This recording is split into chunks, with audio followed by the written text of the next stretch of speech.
Morning. I would like to call the August 10th Public Planning Committee meeting to order.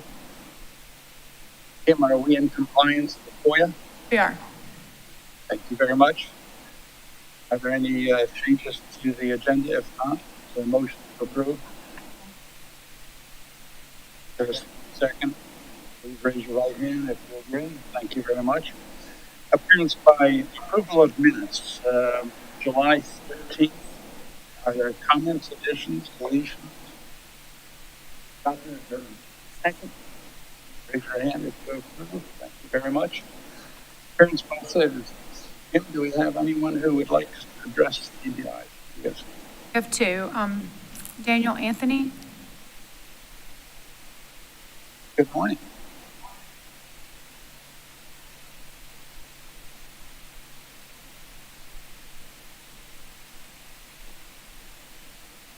Yep.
Ellie LeBlanc.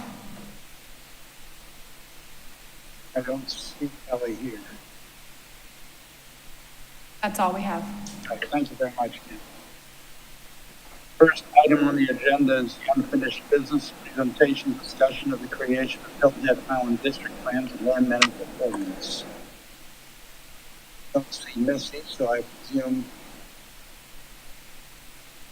Mr. Cullen is going to then. I'm calling Louise Condon.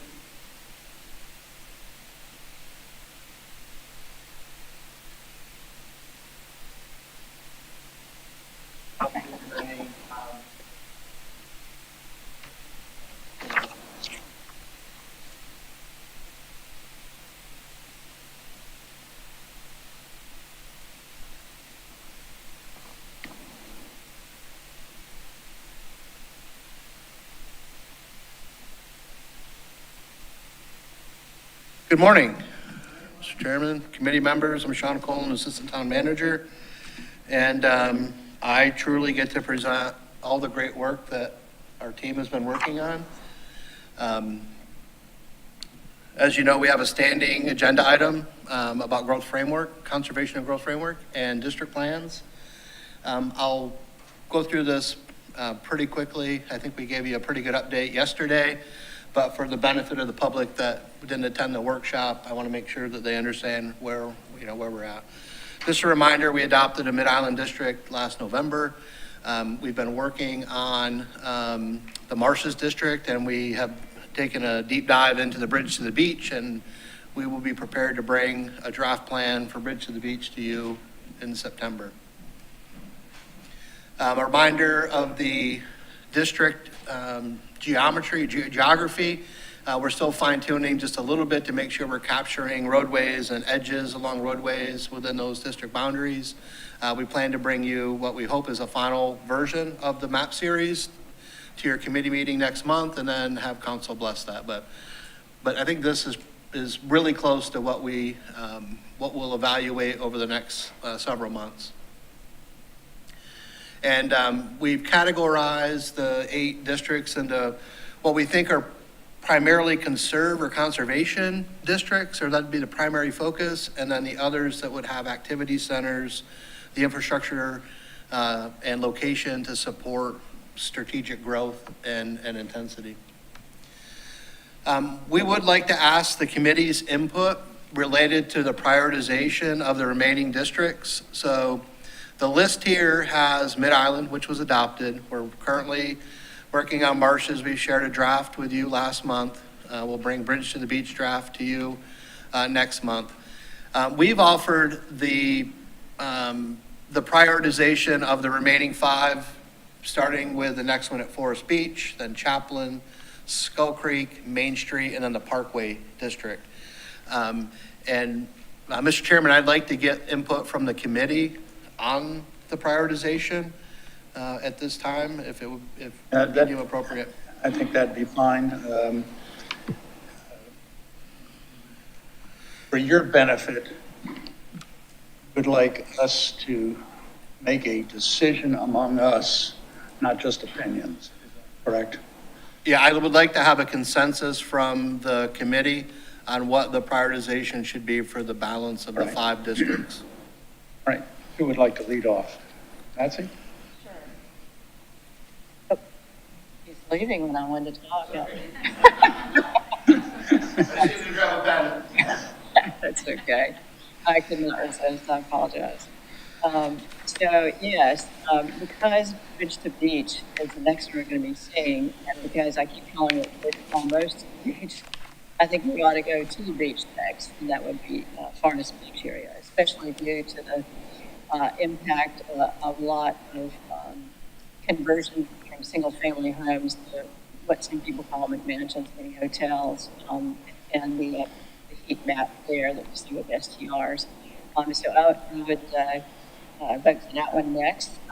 Then I think you said Chaplin next, then Skull Creek, but I would like to see Skull Creek moved up to be second, particularly because we talked about the Stony Area Plan and the 278 corridor, and I think there's a lot of pressure there to go ahead and look at that as a district and figure out what needs to be, what is happening, and what we hope will or won't happen in that area.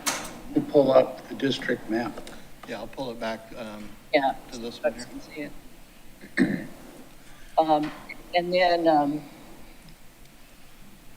I think the Chaplin area would be next. And I can't remember Main Street, you mentioned. I think maybe tying some of these to our corridor plan would be helpful. And so if we're going to look at the Main Street corridor area next, because of that impact in that area, then perhaps that needs to be up there as well. Parkway, I don't know where Parkway is. Yep, I got that. Yeah, I think that can be lower in the list. And did I leave out anybody?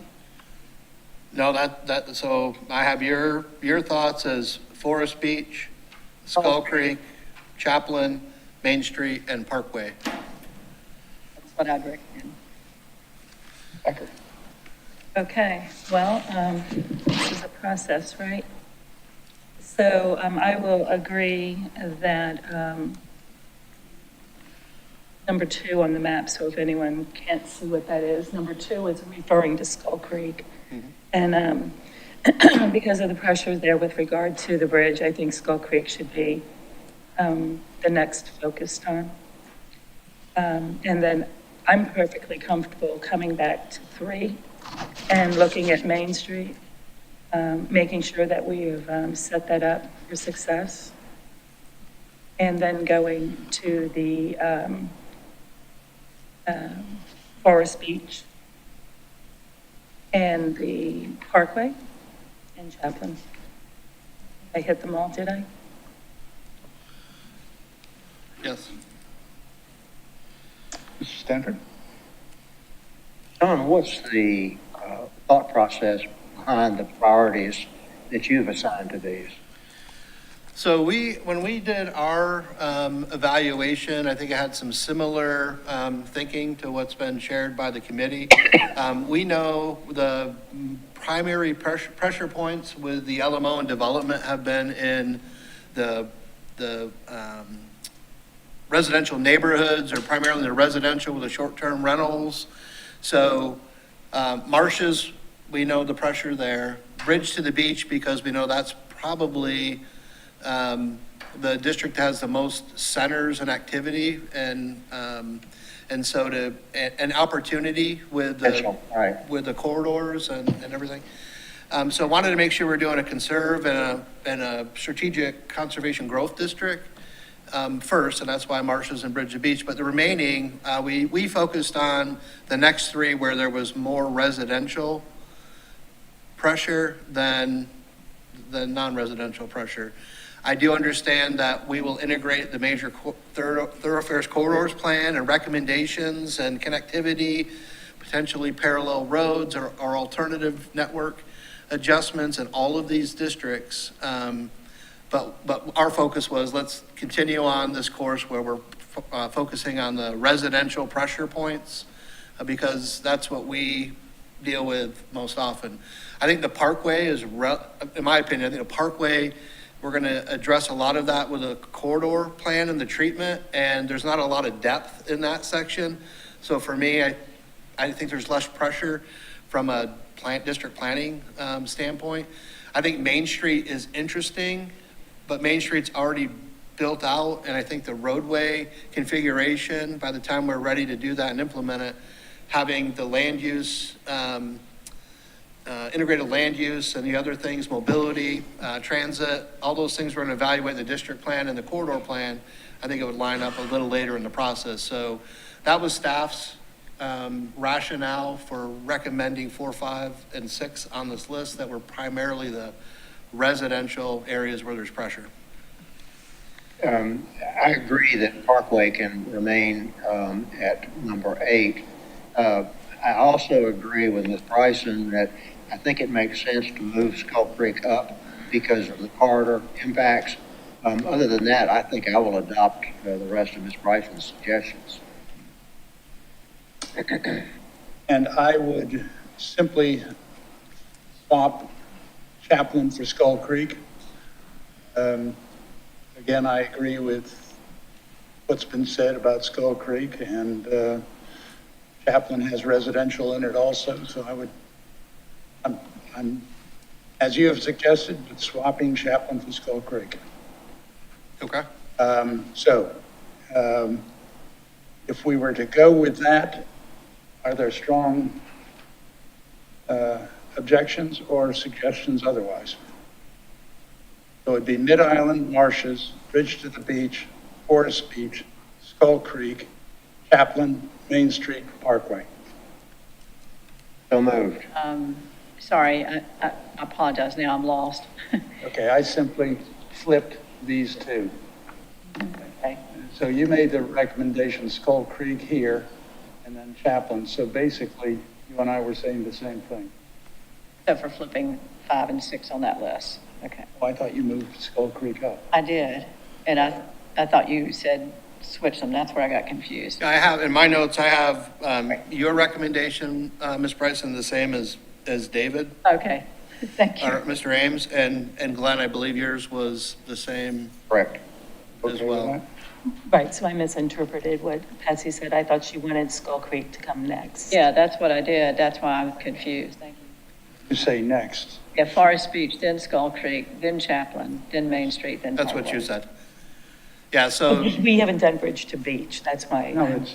yeah, but we're doing it right now. that'll come forward, the draft next month. Oh, I was So- including Bridge to the Beach Oh, as one of absolutely. the options. So yeah, Okay. we have 3, one's adopted, 2 are already underway, so it's Okay. from 4 to 8. And it sounds like Forest Beach, Skull Creek, Chaplin, Main Street, Parkway. Yes. Is that, okay. Thank you. I'm sorry for the confusion. We have a full consensus on that. Do you need a vote? Sure. Is there a motion to adopt it as So suggested? moved. Second? Second. All those in favor signify by saying aye. Aye. Opposed, like same, thank you. Thank you. I do want to point out there is a project website on the town's webpage, and everything can be tracked as we move forward through this process with the master plan and district planning by utilizing that link. The next bit, and we will rearrange based on the prioritization. We took a liberty to say, based on our priority, here's the schedule for engagement. We're working now as we've got a draft district plan for marshes to work on distribution of a survey to all the folks in the marshes district to get their feedback. We will have additional community engagements between now and when this is ready to come to council. We'll work with the committee, town manager, and the mayor on when to bring these forward. We've put the work to get the district plan recommendations to a certain point, and then to bring all of the districts together for town council consideration. That certainly could change. We've targeted April to have everything complete, be ready to advance with a workshop with town council.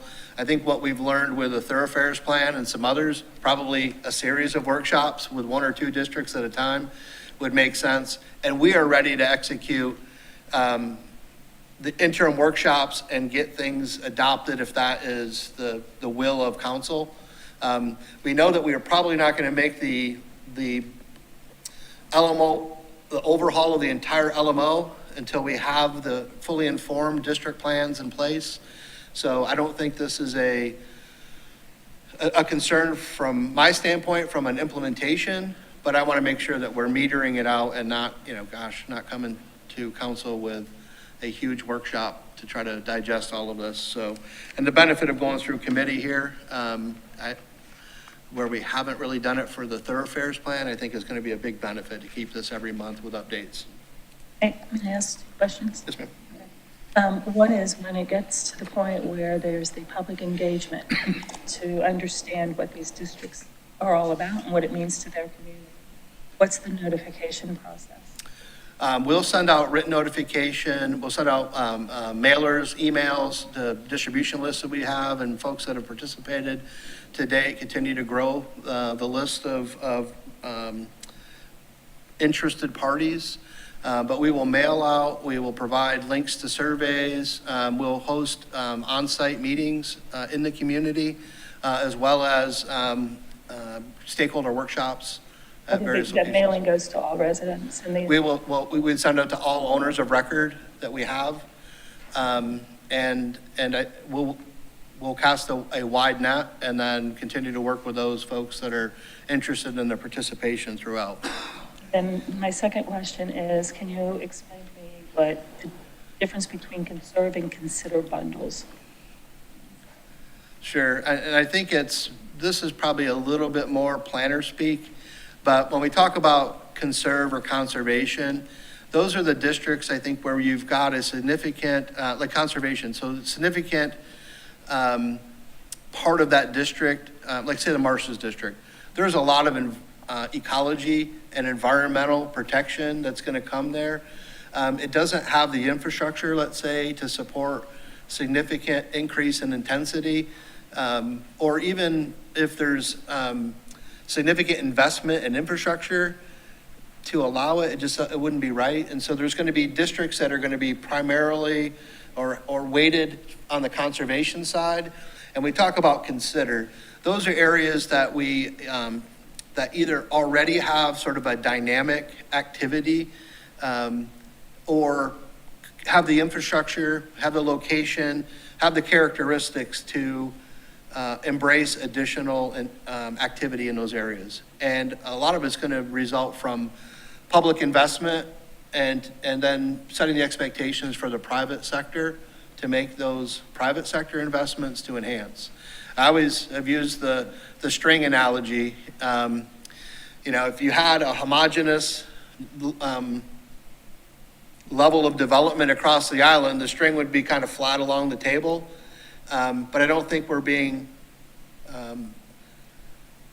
honest about where the development should happen in that situation. And so I think you need to pull the string up in a few spots, And that's where you have the support infrastructure, or you're going to install the support infrastructure to add more intensity. And when you pull the string up, the string has to come in, it has to provide protection in other areas. So conserve is, we're going to primarily focus on protection.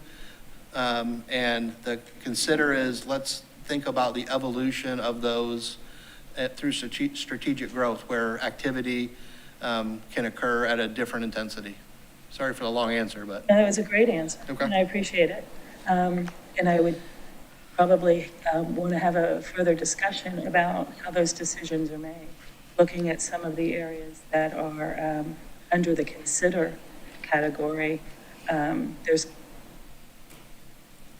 really not space. There really is, each for further intensity. Sure. Right? What you're looking at. Yeah. No, Well, I I'm not just one that I'm looking at, David, I'm looking at several. I know, but certainly each of them is a subjective matter, and I think the residents and their voice is going to be critical to actually making those types of decisions. I want to piggyback on your request for notification. Oftentimes in a rezoning, we simply put up signs. I'm suggesting that in this situation, if there's going to be a public hearing, this kind of discussion, consider posting signs in the neighborhoods. Well, and I've been just back to my point that, some of these areas through the last LMO rewrite and rezoning were subjected to further intensity, and it was rejected by the residents. Right. And so it looks like that same mistake is coming down the pike. And Well, I'm certainly Sure. suggesting that it needs more consideration. Yes, ma'am, understood. And we have a communication director, a new director of marketing. We have different ways to reach out to the community, whether it's press releases, our website, the dashboard, the project dashboard, signs, letters to property owners of record. So we'll make sure this is a robust, and this part of it isn't rezoning property, but it's setting the expectations for a future land use that would drive a rezoning in the future. So I do understand the importance of making sure to get the input up front. John, I would follow up on Ms. Becker's comment about your terminology.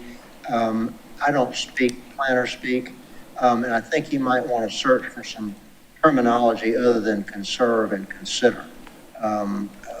Protect, allow development is something there that's more clear, not only to me, but to the broader public as well. I just wonder whether or not those words are even necessary at this level. Probably not until we get into the work, and then we'll decide, work with the communities to understand the expectations and the capacity for conservation, the capacity for strategic growth. While we're talking about community involvement, and I don't want to nitpick words again, but community survey, I'm going like, is that just going to be a survey? But your description is community engagement strategy. And so I think that's the key thing, is talk about it in the more broader sense with all the different kinds of outreach.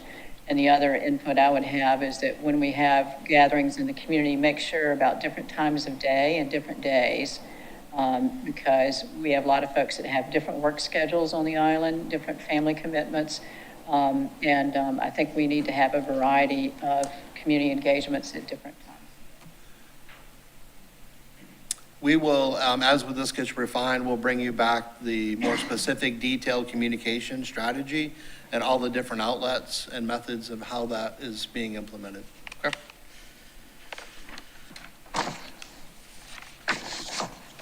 A brief LMO, update on the LMO process.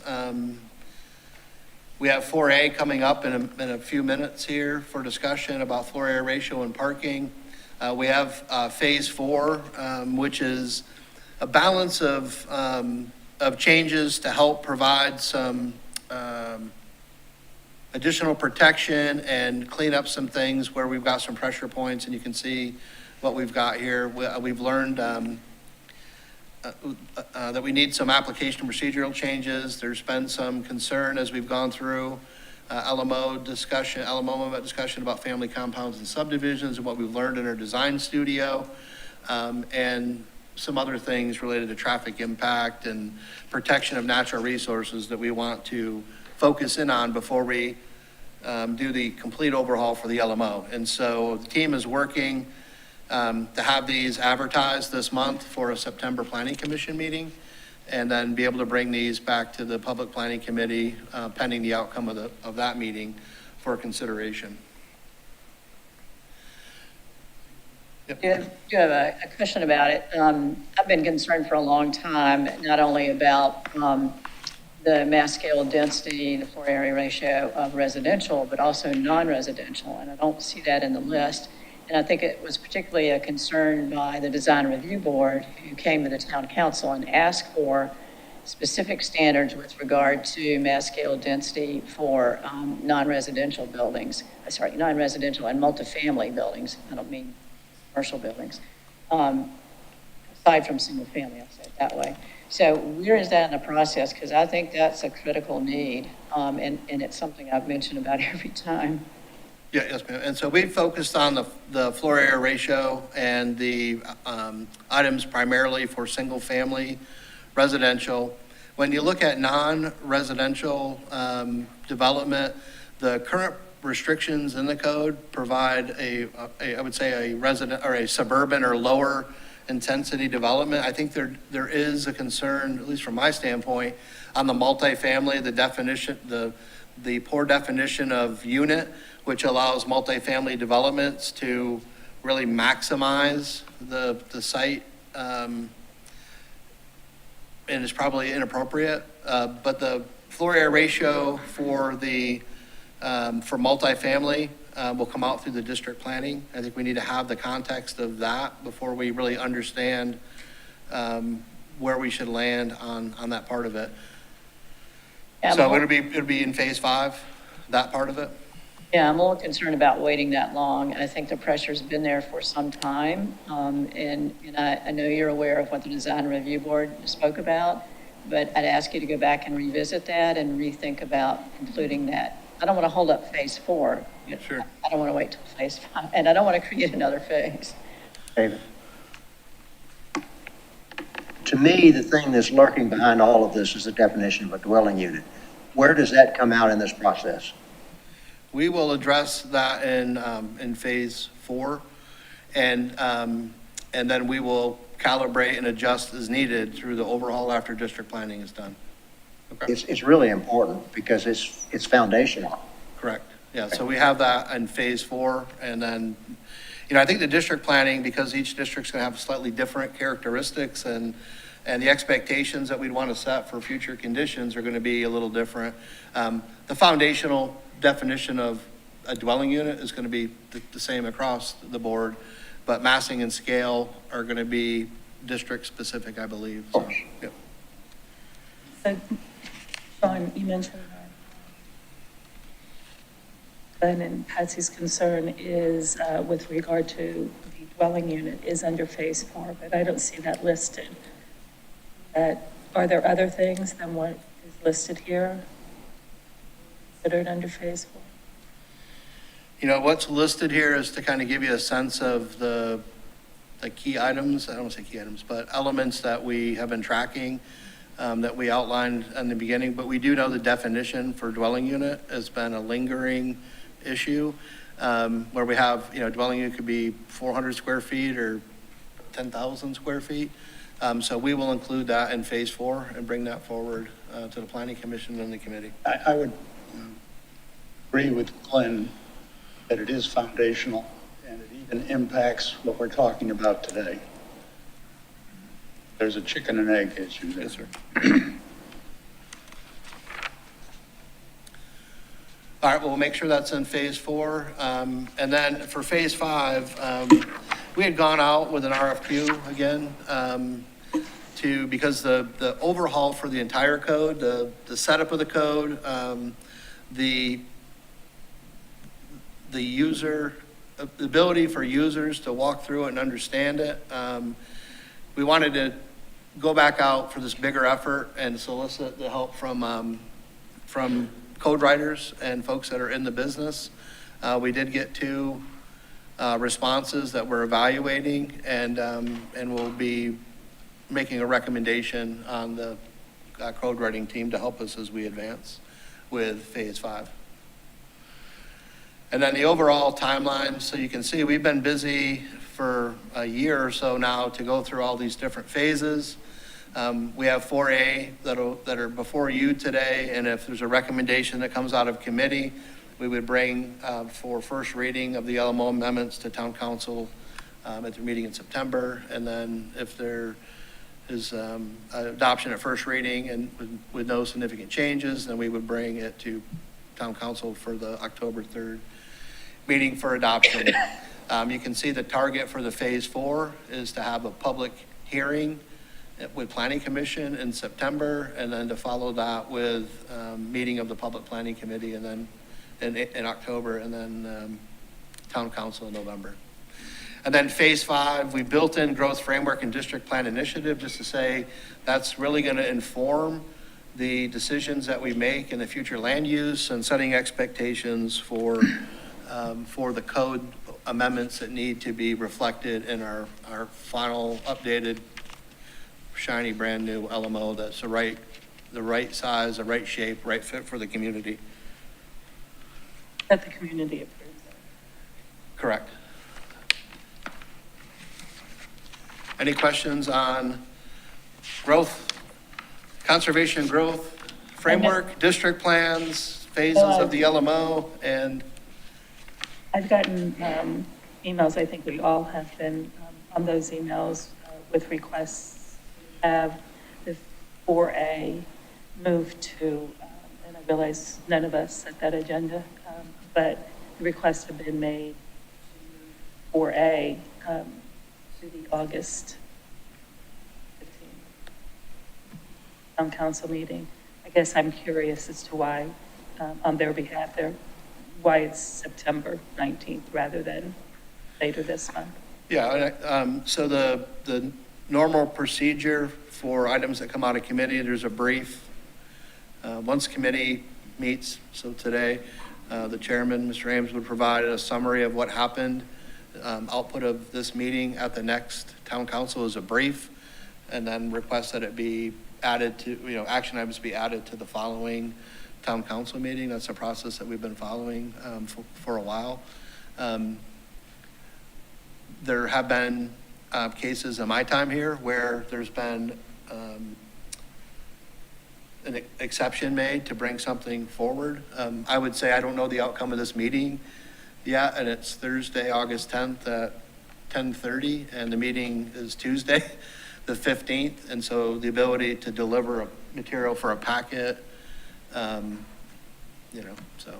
I'm not saying it can't be done, but that's not on the regular track, so. Anyone who was interested in the why behind this has heard your answer. Thank you. Yes, sir. Anything else on this?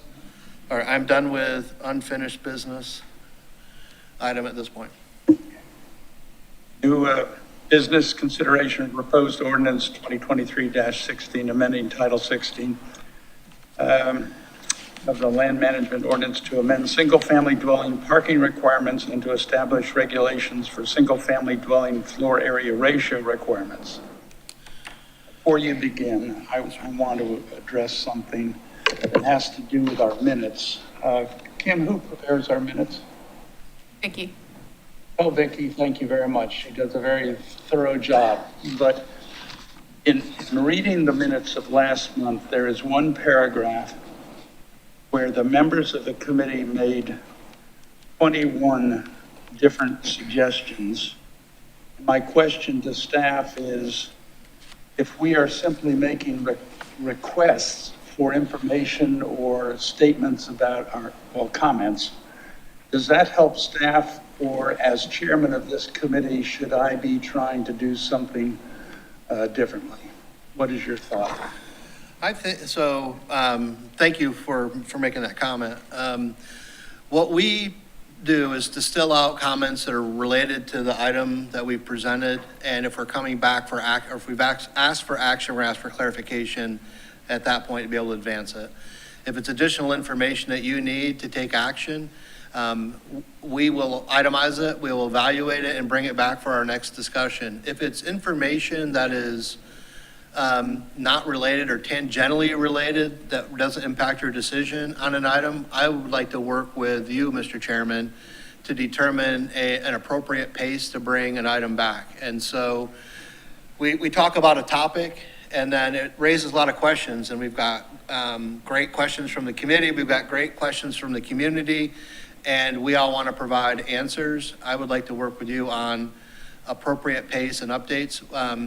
There can be a staff update on your committee agenda to provide some feedback on the questions and comments that you've asked, and keep it separate. I don't want to build it in to complicate a decision that you're trying to make. But if you just ask for additional information, then we could come back under a staff update to respond to those comments or questions that you had, and give you some confidence that we've been able to I have respond to you in the committee. two goals. One is to be efficient in promulgating decisions, and then secondly, not putting additional and perhaps in some cases unnecessary burdens on staff. So I need your feedback on that. If you sense that we're doing something that conflicts with those two items, let me know. But I, as chairman, will try to bring consensus up here so that you get a clear direction of where we're going. Perfect.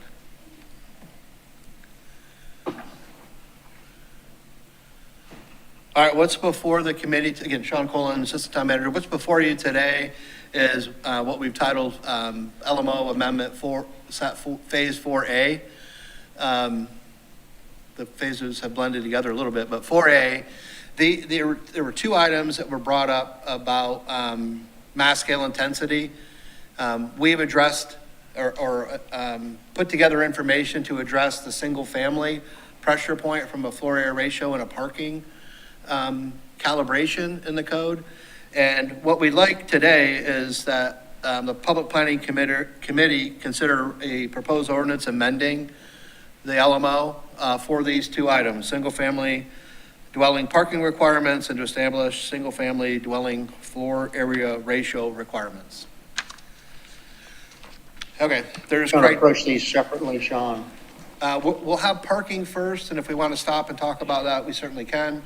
And then the floor area ratio. And just so the committee is aware, the committee can adopt them as written. They can adopt one and not the other, or they can make recommendations to revise what was recommended by Planning Commission and included in the staff report. So we'll work through to make sure that whatever you're comfortable advancing, if that's your choice, we will make sure that goes to town council. So we look, when we evaluate LMO amendments, this is the criteria that we look at. Is it in accordance with the comp plan? Is it required by changing conditions? Does it address a community need? Is it consistent with the purpose and intent of the districts? Does it provide orderly and logical development pattern? And would it not provide significant adverse impact to the community and these key elements? So number one, amend single-family dwelling parking requirements to better align that use to the size of the dwelling unit structure.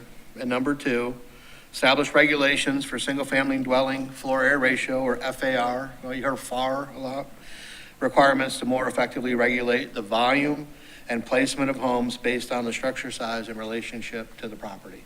So that's really what FAR is. It's taking the square footage of the structure and the square footage of the lot and tying that together, that relationship through that ratio. Any questions on just the general at this point? Okay. We're not talking about lot coverage, we're talking about total square footage of a unit. Yeah, yes, sir. Yes. All right, so we're going to dive into the single-family dwelling parking requirements. And so specifically, it would amend the overlay districts where there is a slightly different parking calibration. and that exists in Forest Beach overlay, Folly Field overlay, and Holiday Homes. We'll talk a little more about it in a minute, along with the geography of those as we move forward. But in these districts, 2 parking spaces are required for single-family homes up to 2,000 square feet of gross floor area. And then in the overlays, 1 additional space is required for every 1,000 square feet or portion thereof above 2,000. So if you had 2,001 square feet, it's 3 parking spaces. 3,001 would be 4. What we are recommending in the calibration of the overlays, consistent with the recommendations for all residential, single-family residential, in districts that allow single-family residential, is to have the additional increment be 750 square feet. So it's a slight adjustment within the overlays, and we've got some tables that I'll show you in a minute that talk about the impact to parking based on home sizes in these areas, okay? I will also say that these districts have a floor area ratio in the overlay districts. So there's also a maximum home size in these districts, unlike other areas where single family is allowed on the island. And Sean, are the parking changes that we're talking about only related to these 3 overlay districts? No, sir. They also amend all districts that allow single-family residential development.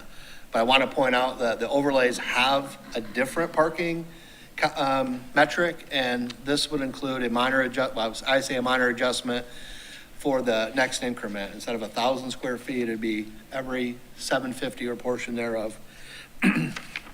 So, just so I had that right. Yes, ma'am. So essentially that puts a heavier burden on providing parking in this area, does not reduce their already established standard of parking.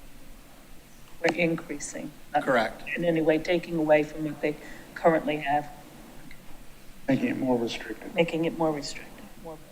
Yeah, and the tables I'll show like what's under the current LMO and then what these changes and how they impact. I just want to make sure that's clear to everyone so that they don't think that we're taking anything away. We're actually, Yes, it's not lessening the parking restriction, it's slightly increasing the requirement based on the size of the home. Sean, what are the abuses in these 3 districts having to do with parking? You know, in our evaluation of the overlay districts from a floor area ratio and a parking standpoint, okay, I believe that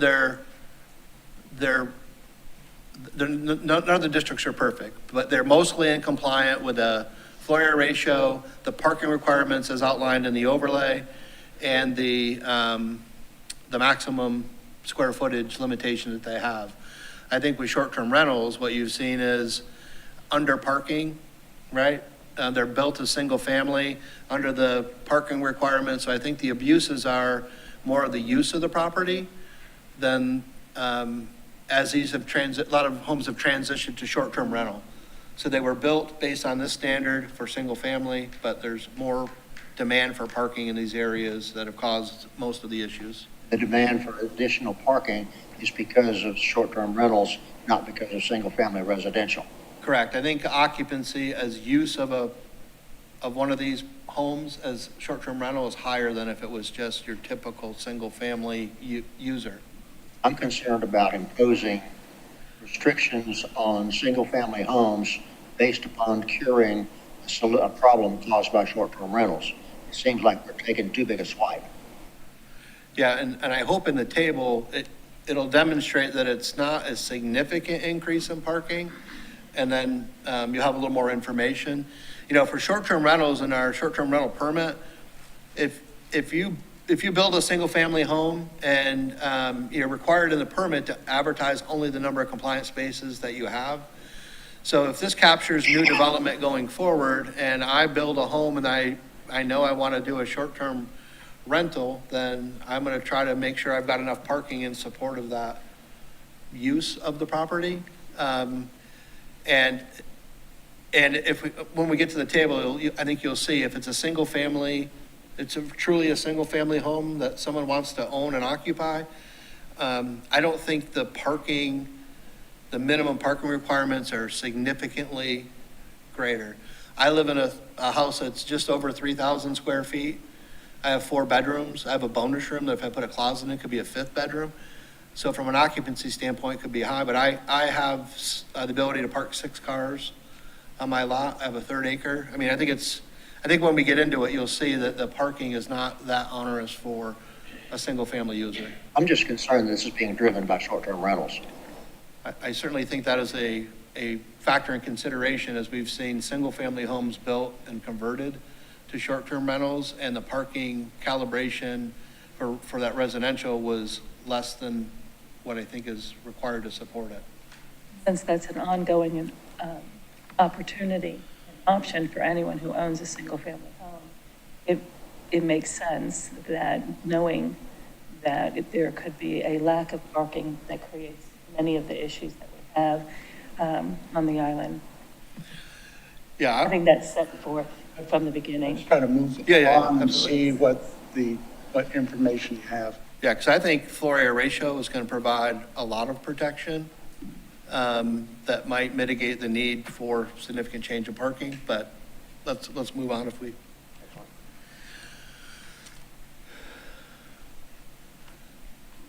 So in the parking and loading standards for all residential, single-family residential, we would amend it to 1 parking space for 750. Currently outside of the overlays, and this would only apply to the single-family homes outside of the overlays for this provision, but it's 1 parking space for 750 square feet of gross floor area. Right now, our code has, you're required to have 2 per dwelling unit, but you've got to be, so it's 2 up to 4,000 square feet.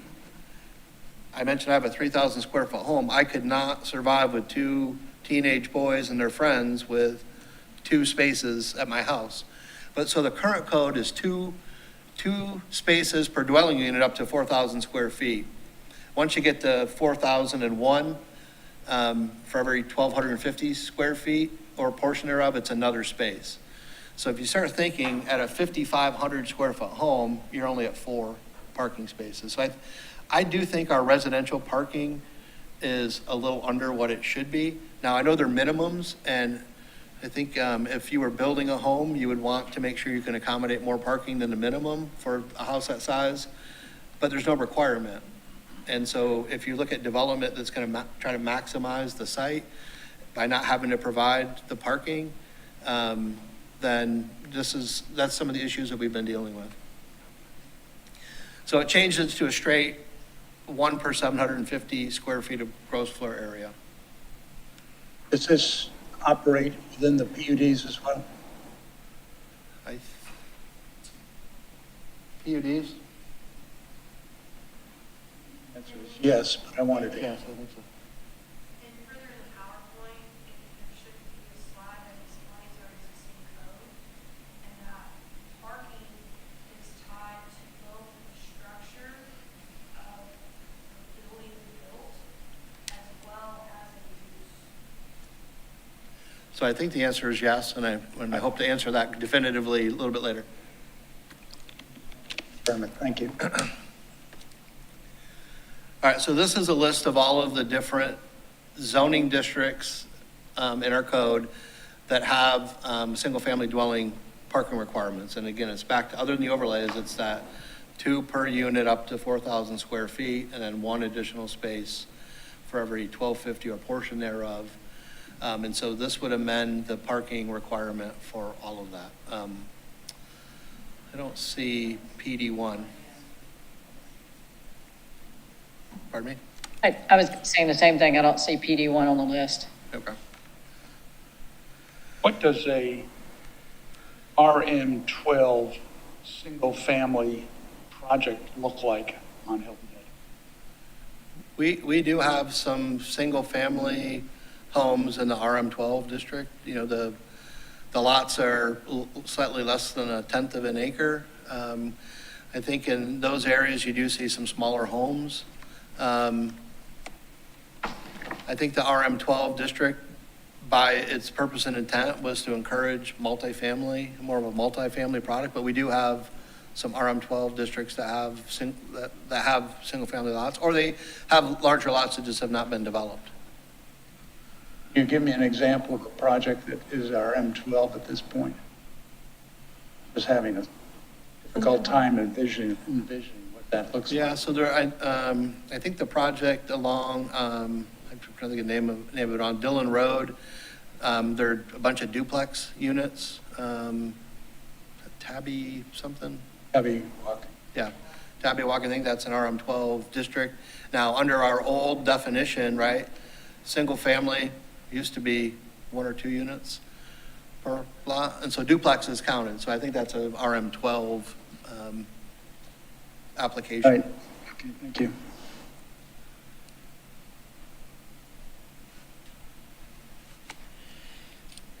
So as we walk through the assessment, those are the districts that are changed. We're reviewing the range of parking that's needed by use.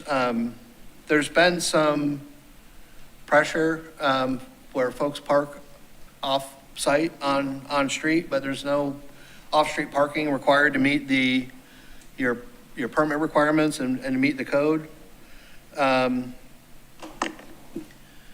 What we've seen in the past from the way the code was written, it doesn't account for spaces that are being occupied for additional, or that are being developed for additional occupancy.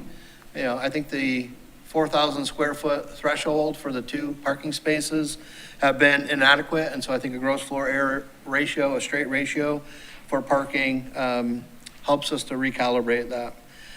Let me go through the 5 tables that show the impact of the change. And so in the first one, these are homes that are less than 4 bedrooms because we had some alternatives or options on how to recalibrate the parking, okay? So where we've landed is the 1 per 750 square feet. But in the current code, our Hilton Head parking requirement under the existing code, the 2 per unit up to 4,000, and then the additional increment for every portion of, or therefore of 1,250. This is the current parking requirements in our code. So it's 2 up to 4,000, and then you can see, right, a modest increase, and a 6,000 square foot home would have 4. Under the recommendation that's before you today at 1 per 750, it does increase the parking requirements for a 2,500 square foot home, it's 4. You can see as it moves across here. When you start to get into these larger homes, 4, 5, 6,000 square feet, and it requires what I think is a decent ratio. Now, I understand when you get up to a 6,000 square foot home, and I understand the comments about if it's really utilized as a single family structure, 8 is maybe a little too much for traditional single family use. But I would also say occupancy and visitation are often high in these. And we're trying to provide the protection that if the home is utilized as a rental, whether it's short-term or long-term, that there's adequate parking to eliminate the pressure within these communities. So you can see that that's the existing at the top. That's the recommendation that we have before you today. And then we looked at these other ways to look at it. A combination of square footage and bedrooms. But I will say bedrooms become problematic because people sleep in lofts, people sleep in bonus rooms, and they don't meet the requirement of the window and a closet to meet a bedroom definition. And we have difficulty in our definition of dwelling unit, meeting the 5 elements, right? Cooking, sleeping, so trying to keep it as straightforward as possible. And that's why, if you look at that, we've landed back at this 1 per 750. If you look at these additional tables, the square footage calculations remain the same, but when you start to look at additional parking based on bedrooms, then those numbers start to go up really just in this column here, okay? Before you leave the previous slide, oops, yeah, there we go. You have a different gray column for HHI overlay existing. I'm a little confused as to whether or not this changes the parking requirements in all overlay districts. I know you've highlighted three of them, and I think it's the three. So I guess, that merges in, that one merges in with Zone Co. Or maybe, I'm trying to say this a different way. The 1 per 750 includes all districts plus those three overlay districts at 1 Yeah. 750. And hopefully I can clarify. So the three overlays, for the three overlays, and there's only just the three for the Forest Beach, Folly Field, and Holiday Homes, where this is the existing condition in all the overlays, 2 per dwelling unit and then 1 for every increment of 1,000. The recommendation for the overlays is to maintain the 2 per dwelling unit base and then the 1 per 750 going forward. And this is the implication of what's required today in those overlays from a parking standpoint and what would be required under the amendment. So you Okay, can thank see, it really, it adds roughly one space until you get up to 6,000 square feet. No change for the smaller homes under 4,000. So I would say more minor or modest change to the overlay districts. But all the other districts that we had identified, it would be the 1 per 750, and the difference between existing and proposed are these two rows here. That's Okay. a greater difference there. Thank you. Correct. That helps clarify. I think And one then of the we- things that Yeah, you I'm sorry. mentioned also, Sean, is that in the overlay districts, they have a self-imposed maximum Yes, ma'am. house size, right? And I'm trying to remember from other presentations, but if I recall, I don't think there was anything bigger than 5,500 square feet, so that Yeah. wouldn't reach that 6,000 foot threshold, which triggers the more extreme from 1 additional parking space to 2. And so really, it's not really applicable. Right.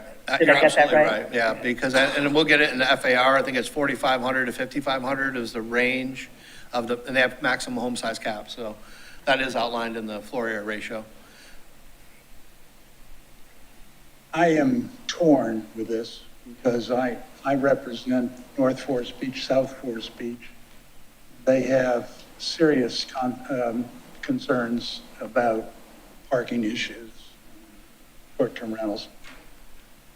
But on the other side, if we keep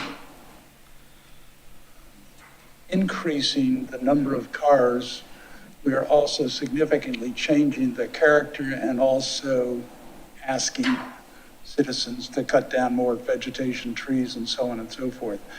So on one hand, I think that if this is being driven by STRs primarily,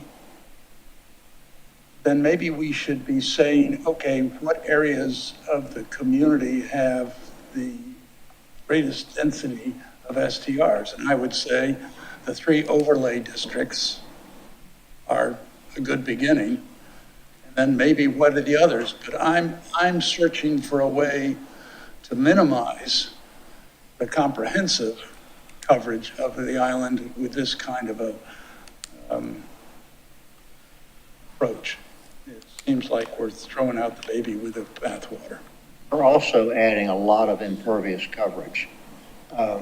And I'm concerned about that, along with the points that David raises. I'm very uncomfortable with this. It seems to me that it should be tied to square footage as well as bedrooms, even though bedrooms is imperfect. Okay. Let me just add something. Because of my environmental concerns, I think if we're going to be increasing the number of cars that have to be accommodated in certain areas, then maybe the trade-off is that 50% of those cars have to go underneath the house. I'm trying to limit the amount of impervious coverage or the cutting of trees on lots. That's a character issue that we're going to get into in the FAR, but it relates to this as well. I think, I'm sorry.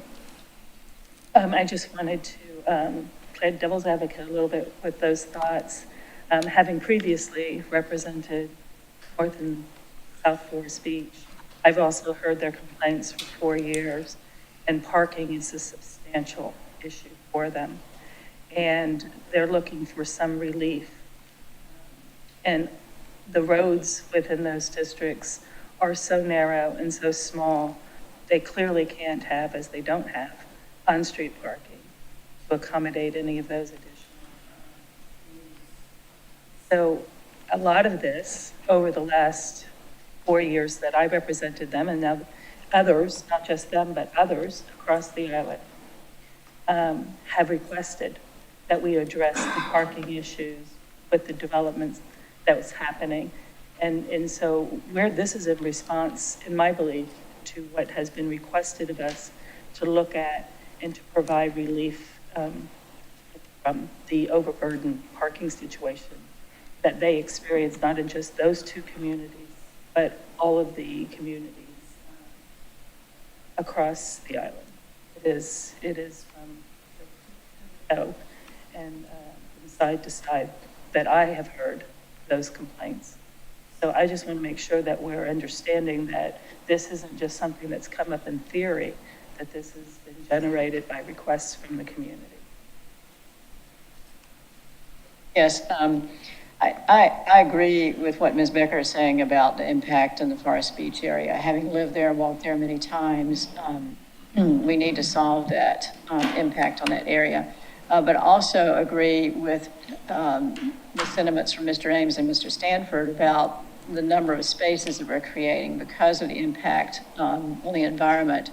And I like Mr. Ames' idea about if it gets to a certain level, you have to have 50% of them within the structure itself and not outside parking. And I know the Planning Commission had a lot of discussion about pervious versus impervious, and can you park on pine straw, and what kind of gravel would it be? I'm not going to go into those kind of details, but I think that's the concern that we all have about the increase in parking. Yeah, I understand and I appreciate the comments. When you increase the parking requirement, I think it can also have a benefit of reducing the footprint of the building to be able to accommodate. I don't see additional parking requiring more clearing of the lot. I think setbacks and buffers and those elements provide that protection. And so I think if you have additional parking, either you're going to have to reduce the footprint of your building or park underneath the structure. I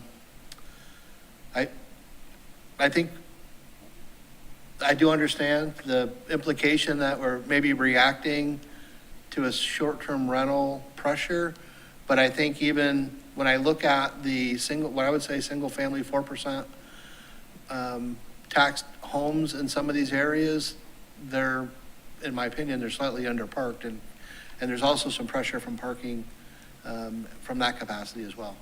And I get concerned about transition of those properties over time to use that it's not single family going forward. And if I add one more thing, that with regard to the STRs, the report that we saw yesterday at the workshop, and I think we've seen this before, and that is where the STR is located, where's the biggest pressure? Forest Beach, clearly, Sea Pines, and Palmetto Dunes. And we didn't see PD1 on this list. I will say one more comment. I think if an FAR is calibrated correctly, where the ratio between the dwelling and the lot area, if that's calibrated correctly, it would provide adequate ability. These are minimum parking requirements, right?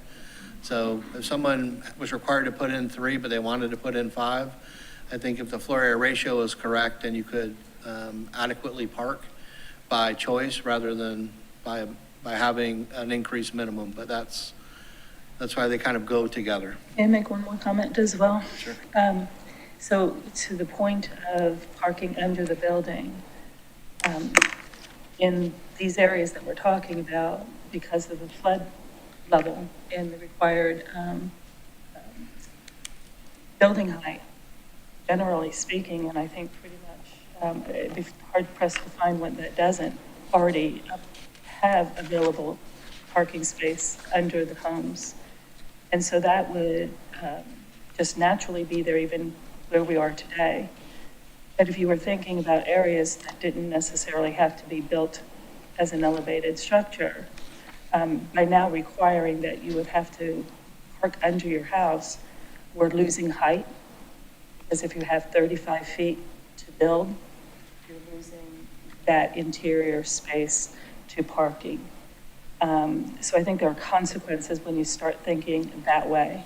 And I just want us to be aware of that. And really, I think that I support what the staff has done. If I were to characterize what I've heard up here, Glenn has serious enough concerns that he probably wouldn't be suggesting that we move forward. Correct. Do not.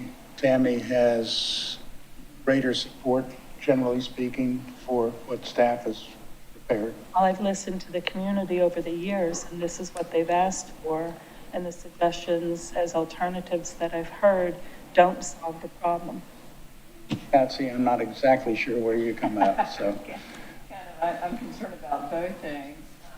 Listening to what Sean has been saying, Said about if you use them together, foreign parking together, then while someone might want to build a 6,000 square foot home, or if you will, squish it down and in, and so that means less parking and less impact on the property. So that's somewhere in the middle, I guess. Okay. I'm sorry, I didn't have my microphone on. I apologize. From my, Steve wants to speak. Steve wants to speak. oh, I'm sorry, Steve. Oh. If you, please, come up. Where are these rules going to apply? Steve, can you come up to the microphone, please?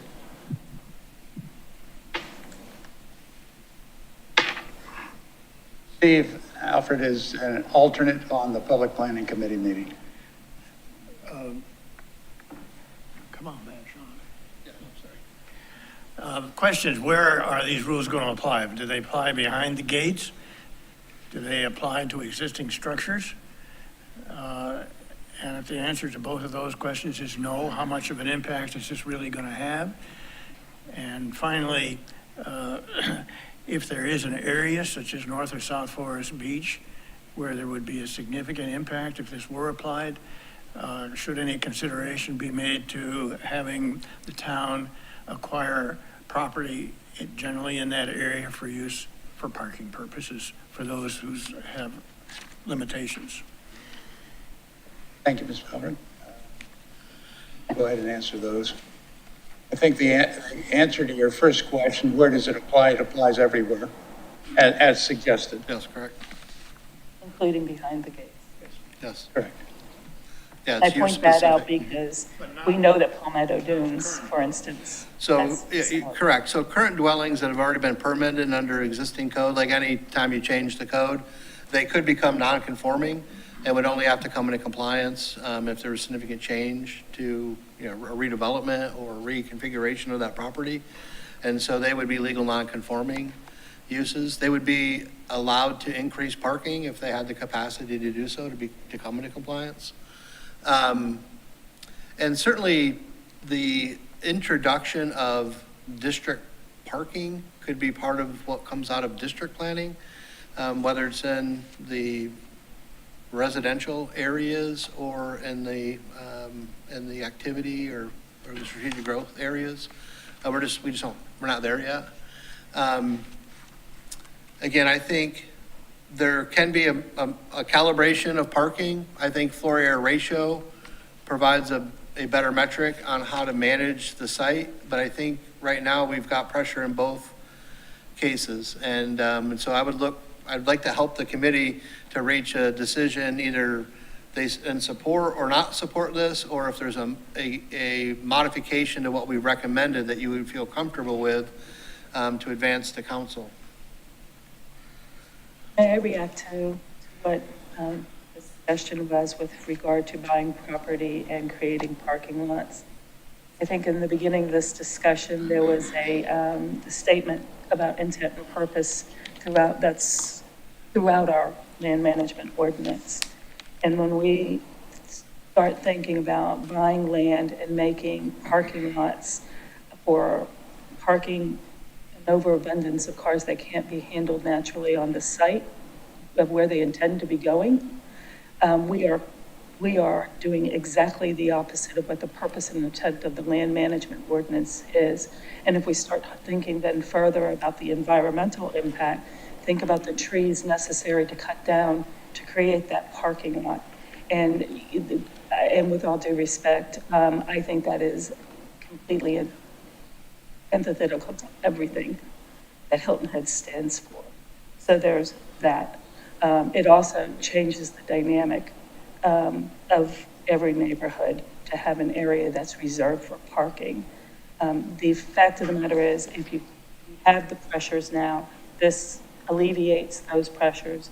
When you don't take away those pressures, folks are finding places to park their cars in the yards, sideways, catty corners, up against fences and anywhere else that they can. So something has to be done to address the issue. It's well known across the island. I would be in support of moving this forward in the areas that are primarily STRs, and we can identify those. They're the 3 overlay districts. They're RD, South Forest Beach, North Forest Beach, Bradley Circle. I think we can do that. To me, that's the pressure point, and that we can buy some time to look at the impacts more broadly. That would be my recommendation, but I'm willing to hear any motion that will come before the class. Sean, can you pull up the slide again that shows the districts listed? Oh, the full list? Yes, please. There. Yes.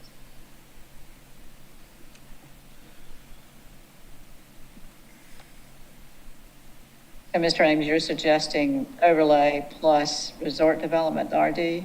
Is there any other district? Well, if we go to the island map, perhaps, just to, I think the sense is that where we have STR pressure, we ought to be responding with this language now.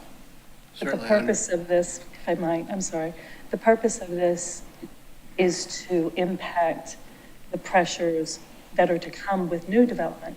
This doesn't apply to already constructed homes. It doesn't apply to anything that's already permitted for construction. Those ships have sailed. It's the concern about not having that, duplicating that same issue that we know is problematic. And so, you know, we've talked about a lot of things, but to single out a specific areas and thinking that we know that those are the only areas when we may be missing one or two or all is short-sighted and I think a mistake. We can have a motion and we can vote on the motion. Go Can I ahead. just make Well, one? I want to make sure before we have a motion and we vote on a motion, David, that all thoughts have been heard and considered. So while I appreciate the rush to get there, I want to make sure I get to have my say. May I introduce an option for just discussion? If we use the existing overlay language that has 2 parking spaces per unit, up to 2,000 square feet, and then adds 1 space per 1,000. It's what's existing in those overlay districts. You can see the parking between what we've listed here is 2,500 all the way up, and Ms. Becker was correct that there's a max in those districts. But if we use this parking relationship for the single-family homes that we have already in these overlays, and we apply that to the districts that we've identified, I think it reduces the number that we're proposing by the 1 per 750, and it's a consistent methodology with other overlays. I'm throwing that out as an option. I understand the other option would be to only affect the change in those areas where we've got a concentration of short-term rentals. So you're talking about using that overlay proposed on all the districts, including those 3 overlay districts. I would say use the existing parking metrics that exist in the overlays in the areas that allow single-family development. So that would be bottom. This gray column here, Hilton had an overlay existing. I'm not suggesting even modifying that. I'm just saying let's use that for all of the single-family residential uses. But another one would be to go with the zone co overlay proposed everywhere. Correct.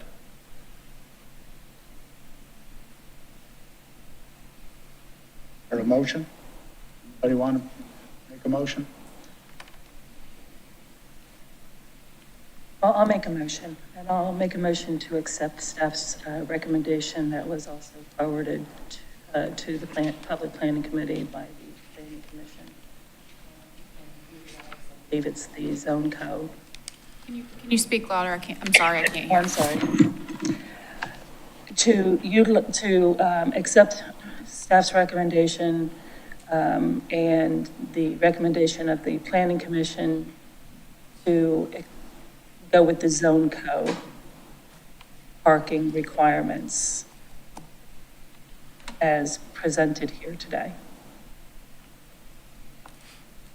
I'm sorry, I have a procedural question. The town attorney made the planning commission vote on both of them at the same time. Maybe this is a consensus of what we would do with parking when we come to the full motion about that. I'm not sure, I mean, I can be instructed if I'm wrong, but it seems to me that they're two separate issues, but. I agree with you, but that's what I heard the town attorney say at planning commission. Because I was just going to ask about the vote, parking at planning commission, and I remembered they had to vote all together. So. I cannot sort out the differences, but, well, I guess we got to finish with Sammy's motion. I'm sorry. Well, Motion? I think the procedural question may be relevant, so I don't know how we get an answer to that without anyone. Well, we can just postpone it and see where we come out.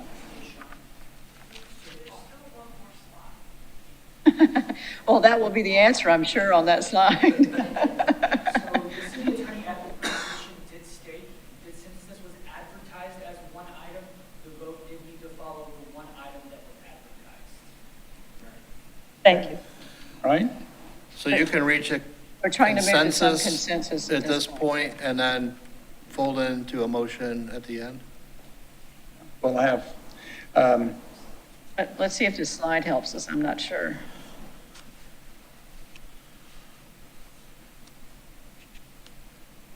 I don't think there's anything substantive in this slide that's going to, I agree. okay.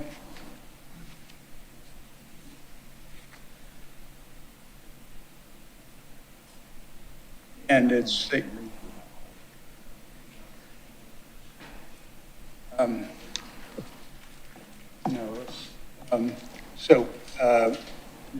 we have a proposed motion, but we're not going to act on it at this time, so let's move forward. all right. The next change relates to floor area ratio, and it's to establish floor area ratios for the districts that are listed here on the slide.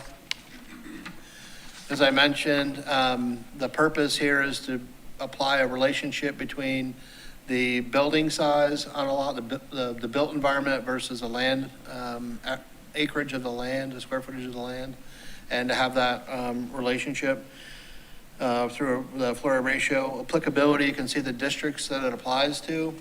And as defined, the floor area ratio is a maximum gross floor area of a single-family residential dwelling is limited to 0.45 times the area of the lot on which the single-family residence is located, provided, or however, that the maximum gross floor area does not exceed 4,000 square feet.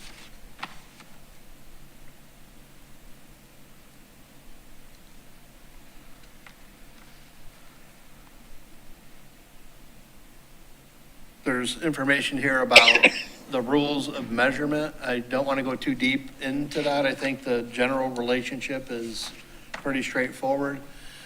We have done assessments of the districts that allow, or that have single-family residential use to give you an idea of the built environment versus the land area. So you've got average building square footage within these different districts that allow single-family. You've got average lot size, and you can see the average floor area ratios within each district. You can see overall, it's a 0.32 floor area ratio, but you can also see there's some low in the Stony community, 0.1.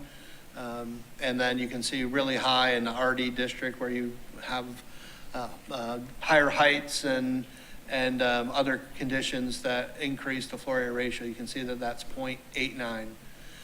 You can see the number of parcels that are included in each one of those districts for single family. And as pointed out before, there are the 3 overlays: Forest Beach, Folly Field, and Holiday Homes. They all impose in the overlay a floor area ratio maximum. Forest Beach is 0.55, Folly Field and Holiday Homes is 0.45, and all 3 have a maximum home size. You can see it ranges between 4,000 and 5,000 square feet. And so this baseline analysis was used along with the language in the overlays to move toward a recommendation that was before the Planning Commission. Go back to that one. Yes, sir. So if Forest Beach has a maximum of 5,000 square feet, are there any houses that are more than 5,000 square feet in the Forest Beach area? There are a few, some were, yes, there are a few that are over 5,000 square feet. Some resulted in some property reconfiguration. I would say most of the development and looking at it, they're maximizing that 5,000 square feet or the 0.55 FAR. And we looked at some of the more recent larger homes on smaller lots, and that's what's happening. They're compliant with the overlay, but they're maximizing the conditions that are within that overlay. Same true in Folly Field, Yes, Holiday Home? yes, sir. And I believe we had a little bit of more detail as we move along, but Okay.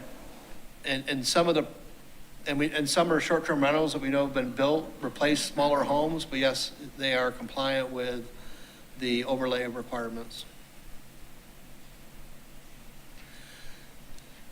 This one shows a distribution within those zoning districts for single-family uses with FARs. You can see it kind of ranges all over the place. The average is 0.32. We recommend the Planning Commission, and is consistent with the staff recommendation of 0.45. You can see that 4 districts have average above that 0.45. They include light commercial, RM12, RSF6, and WMU. Really, the light commercial only parcels, probably not a good data point.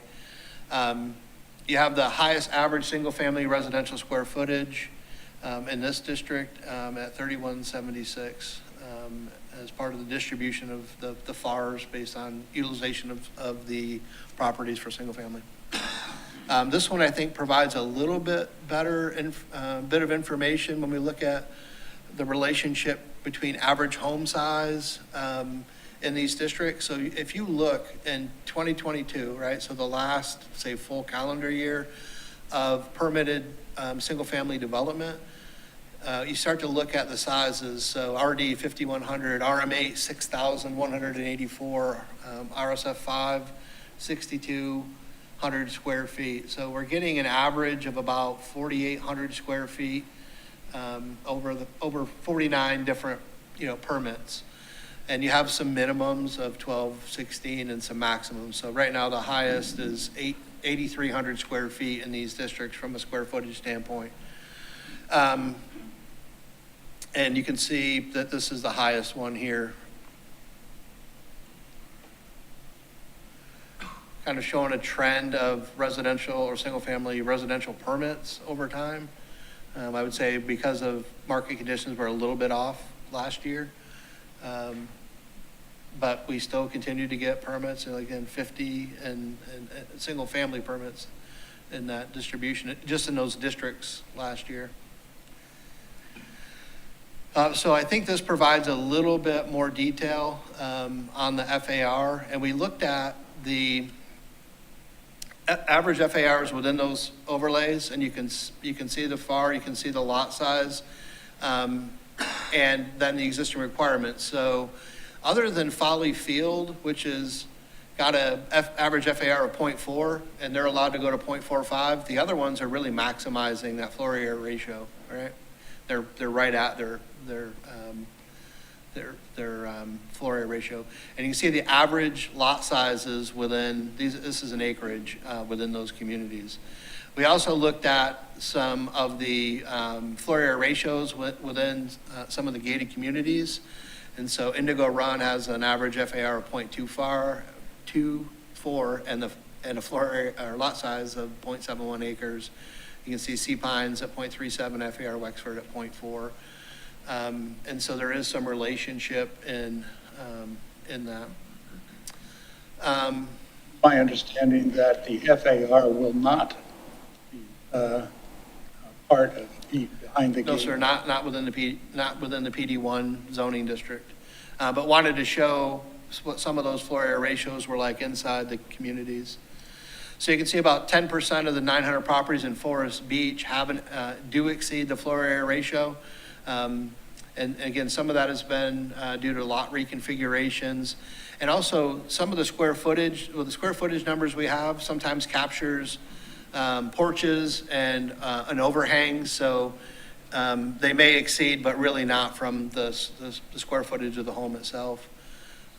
Sorry if I could interrupt you for a moment. Looking at the average 5-year new build, particularly for those overlays, that's probably because they're existing requirements, and they should not have built over the FAR. So to say that they're complying with the FAR is to say they complied with the law.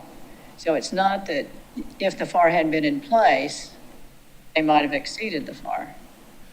Yeah, I just think, I think what I was trying to say was they have a floor area ratio maximum, and what the owners or developers of those projects are building, they're maximizing what under that cap. Yeah, for instance, if you look, you had existing FAR ratios, I think that's the first table that you showed us, the zoning district, RD, resort district, which includes part of the Forest Beach area. And there, the average of FAR is 0.89. Correct, and we're only, and this is just single family. This is just single family, where in the RD, in the RD district, we're looking at single family uses. In this, we're looking at the average over the last 5 years for all single family within these overlays. Now, these overlays, don't allow the same uses that the RD district. Right, and the overlay does not apply to all of Forest Beach. Correct. And I think we have a map in here that shows the geography of those overlays.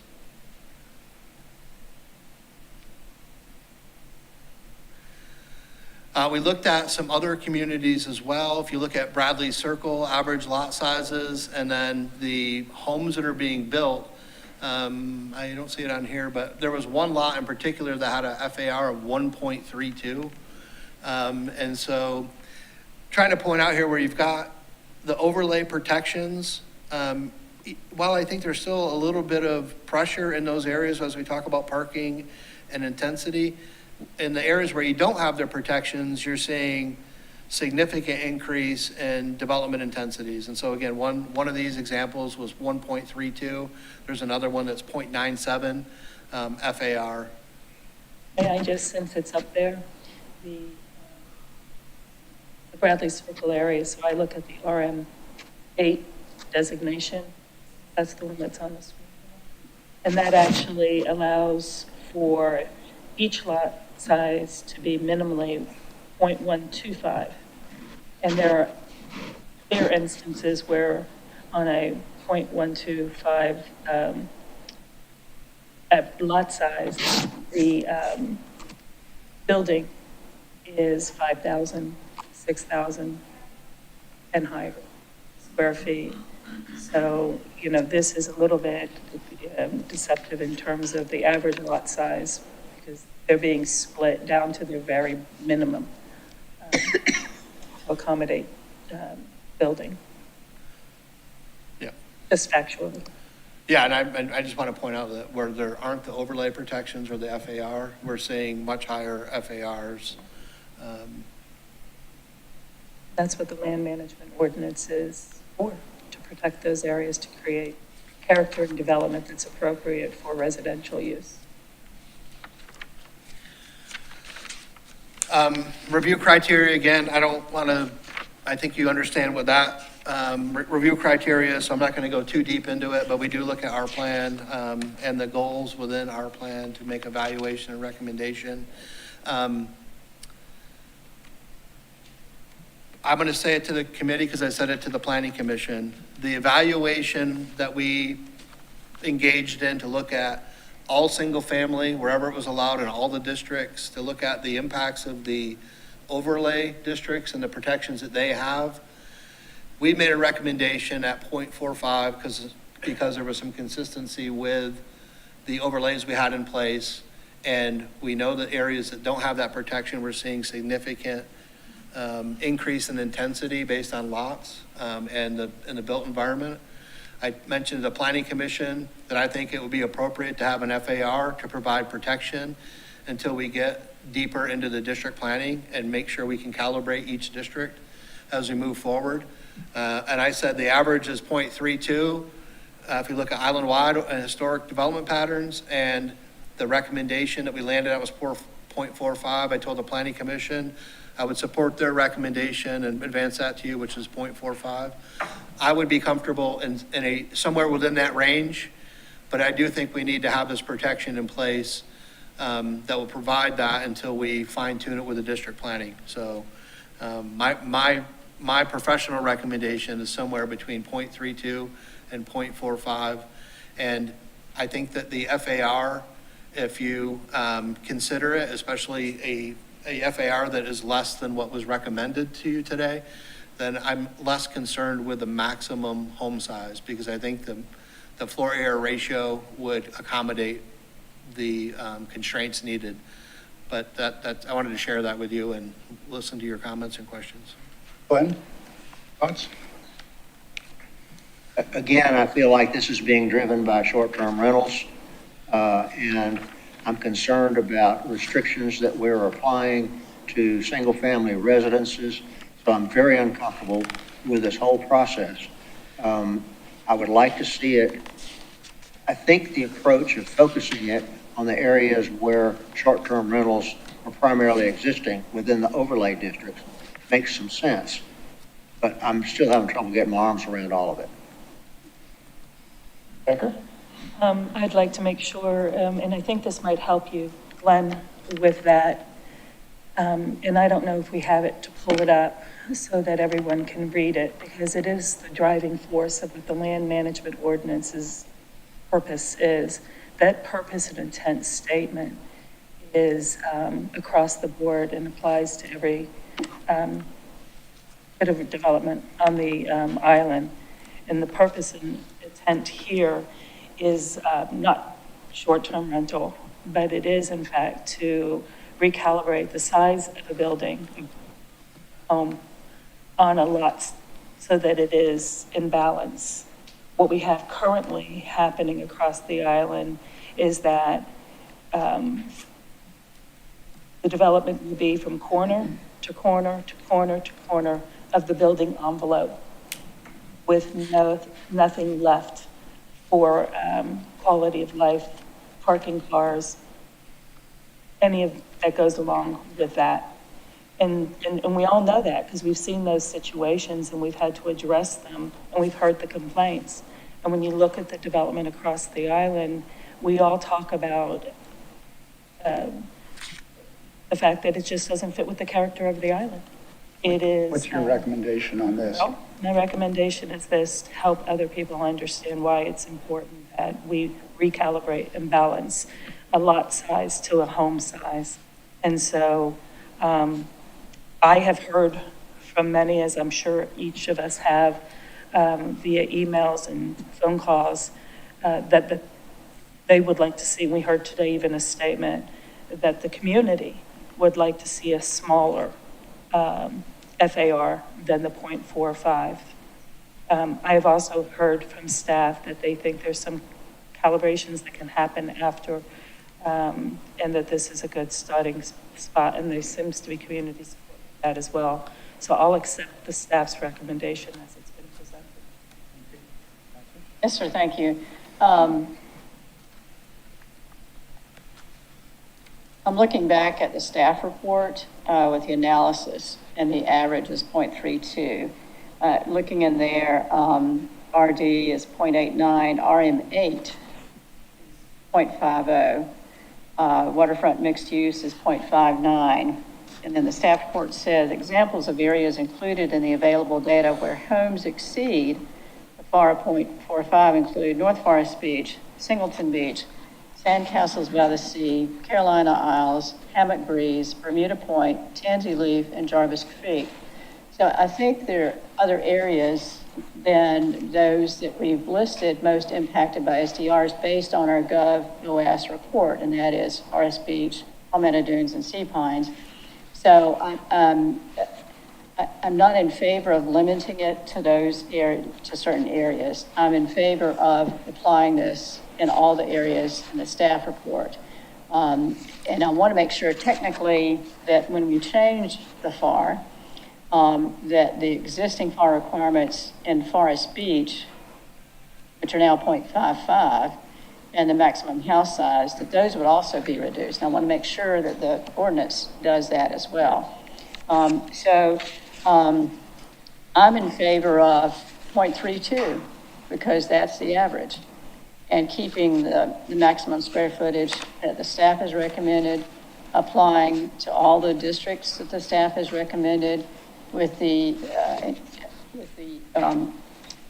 concern that I said to make sure that it will reduce the existing FAR requirements and maximum house size in those 3 overlay districts, being Forest Beach, Valleyfield, and Holiday Homes. That's. For me, FAR is very different than the parking conversation. FAR has to do with island character. Yes, it's driven by the economics of STRs, where there are STRs being built, but it's also in response to what regional builders have done in a number of areas or are threatening to do in other areas. So I see the FAR as being one tool in the toolbox to try to retain character of the island. The question is, are we trying to retain character that was established in 1970 or character that is being established today? So I think that's what the driving conversation is about. For me, it applies across the island with the exclusion of the PD1s. And that because we haven't done our district planning, I'm not sure that we really know what the ideal is from one area to another. So I'm inclined to set it artificially low so that we are protecting Jonesville because that's in the pipeline today, Skull Creek because that's, but as we develop our district plans, those numbers may go up in response to what we learn. It would be almost impossible to have them go down. So I'm looking at this somewhat conservatively. I'm willing to go in that direction on this, but I am not satisfied yet on the parking issue. That's the problem I have with combining the two motions. But I know Glenn has to leave here fairly quickly. I'd like to get a motion and let the public weigh in on the motion. Not yet. Mr. Chair, I'm prepared to make a motion. Okay. I move that we recommend to the town council that we adopt these two amendments, with the proposed amendments, with the following changes. Changing the FAR to 0.32 instead of 0.45, and making sure that it applies to the 3 overlay districts. Is there a second? And in addition to that, the staff recommendation on the parking, because I believe that reducing the FAR will then have the effect of reducing the parking requirements. So that's my motion. Is there a second? I'll second that. I'm sorry. I do have a question though, just for Okay, clarification. there's a motion and a second. Okay, public comments on that motion. May I get my clarification real quick? Patsy, when you said making sure that it applies to the 3 overlay districts, but that doesn't take away from any of the other areas across the island where it applies. It's across the island minus the PD ones. Across the island, I Just just wanted want to to make sure I was make clear. sure technically that it changes those 3 overlays at the same time. Okay, Yes. thank you. Public comments?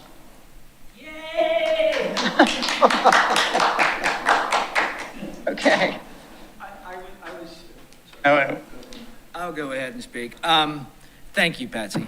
All right, I appreciate that. This is what we've been fighting with ever since this started, and it's not exactly perfect, but it's better actually than what I was going to barter with Sean for. This, Glenn, I understand your concerns. This does nothing for what's already here, okay? This is a protection for the future. And where we live on Jonesville, it's a lot of virgin land up there, and this, if it's not put into place, we're going to be destroyed. You know, the elephant in the room is the SDRs. And they can say what they want to say, but these people are going to lie, cheat, and steal to make as much money as they can off their properties. And that includes the parking. That's why you have houses that really should only carry 8 people, 10 people. They're booked for 30. And every one of those people have a car. And that's the problem. So until we get to that point where we address the existing problems, we're going to have that problem. This is for the future. So please, do the right thing. Help us. other comments, sir? Did you want to say? Yes, you want me to get up? Yes, please. Thank you, John Casey, Indigo Run. I'm very much in favor of the motion that's on the table right now. I heard both the concerns of Mr. Stanford and yours, Mr. Ames, but I do think they are of a piece. I think it depends upon what you want the driver to be. Do you want the FAR as the driver de facto of the amount of space available for parking, or do you want the parking requirements to de facto be a driver of the size of the dwelling? So my only comment would be in future considerations that I think these two things are of a piece. Other public comments? Yes, Chad. Thank you, Mr. Chairman. While I understand that the folks in Jonesville support this, and for those areas it's probably a good thing, but it is important to keep in mind what sort of nonconformities you're creating by doing this. It's also important to keep in mind the effect that this will have for example, in Sea Pines. It's not unusual to find a 6,000 square foot house in Sea Pines, but how do you think the Sea Pines ARB is going to react if the town requires 8 parking spaces there? And you know, you don't want to set up a situation where in order for a owner to comply with the code, they can't get approval from the ARB. So those are, and Mr. Stanford, you're right. I think short-term rentals are driving this, and you know it well. You know, hard cases make bad law. And you mentioned yourself, Mr. Chairman, throwing the baby out with the bathwater. So all things considered, it's probably a good thing, but just, you know, tread carefully as you go down this path. Thank you. Okay.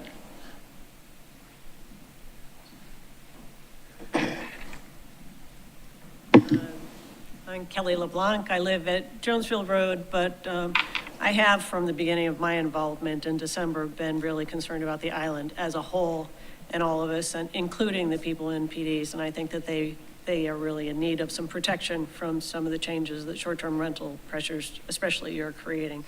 So I'm not only concerned about Jonesville, and a lot of people are in the Jonesville area are also concerned about the island in general. You know, I think that all residents are concerned about holistically what is our quality of life on the island. So I really applaud, you know, I was at the meeting yesterday, and your comment about, like, why are we skirting the short-term rental issue? Why don't we look at that directly? And when we have time to do that, it sounds as though the staff is extremely overburdened at this point, and I appreciate, you know, that the council wants to make the LMO changes just as quick as possible because we didn't get a moratorium. And these two measures, the FAR and the parking, are kind of like, that really takes the place of a moratorium. So it's the protection that we need in lieu of a moratorium. Thanks. Thank you.